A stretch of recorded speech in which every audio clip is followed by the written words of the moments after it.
Hi everyone, this is the last set of lectures for the semester, and these will comprise the lectures for Tuesday, April 28th.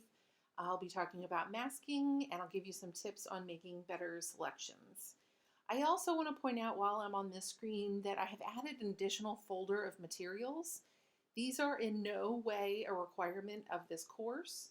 I just wanted to go ahead and share something that I have already created for another class. It's for a tool that you already have access to. It's Adobe Premiere Rush. It is a smaller program that is related to Adobe Premiere Pro, but it's much more accessible. It's super intuitive. It's really, really simple.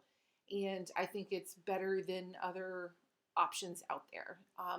So I would just encourage you to just play with it. You know, if you have time after the semester ends, if you want to just download the videos and save them, whatever the case may be, if honestly just have an hour on Sunday night or something like that, you can take videos from your phone.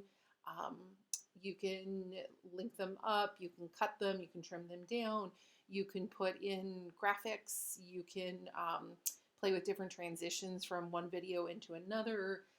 You can put title cards, all kinds of things, music, voiceovers. Again, it's a very simplistic program, super intuitive, really, really fun.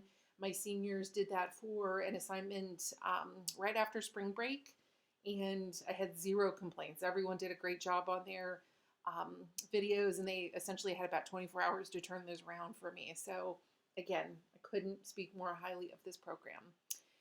But back to the material at hand, I am going to navigate over to Photoshop, and you're going to see I have a number of different files open.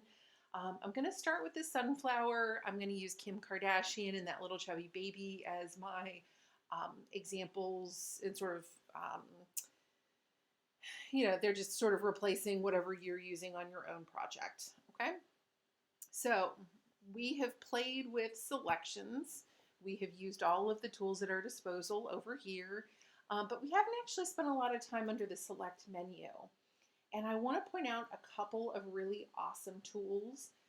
They will work better on some images than others. So that's one reason I don't start with these. I think it's a little bit like being a surgeon. You need to actually know how to make the cuts, even though you're probably going to end up using some sort of robotic arm to do the work most of your career.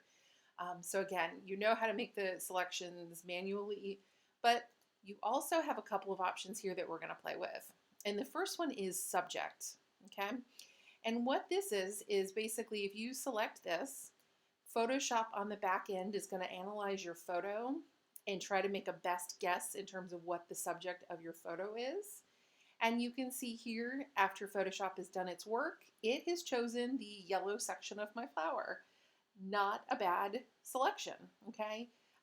Your subject may also encompass the stem and the leaves in your mind, but it's actually, at the very least, even if I had wanted the stem and the leaves, this has given me a really good head start, and it looks like a pretty good selection of that yellow area, okay? So one way to approach selecting my flower. I'll go and do the same thing with Kim Kardashian here. I'll go to select and subject. And of course, this one's going to be much more simplistic for the program because the subject is very clearly contrasting with the background. But you'll see again that picture up very, very quickly. I'll deselect that one and I'll come to my little baby. And this one will probably be a little more challenging because she's wearing a little jacket that's very similarly colored to the wall. But let's see what Photoshop is capable of. And that's going to take a moment to work. And you'll see, actually did a really good job. It got the hair, it got the face, it understood the jacket and the top were different from the background. And I'll zoom in a little bit on this. You're going to tell, you'll be able to tell that the selection is not perfect. I would want to come in here and clean this up a little bit because, for instance, it's trimming off part of her arm on both sides. There's a little bit of loose hair that I might want to try to refine. But again, a really good head start, and this is much faster than trying to use my magic wand, for instance. Okay, I'll deselect that one. Let's see what else I have here. Let's go to that Sia one. I'll try one more. Select and subject. Okay, again, this is a larger image. It's more high quality, it's high res. So this one's probably going to take the longest, and it was. And again, it did a really good job finding her. Um, I will need to do some refinement work. She's got a lot of this loose hair here. Um, but again, it was a really big leap, a big jump start. Okay.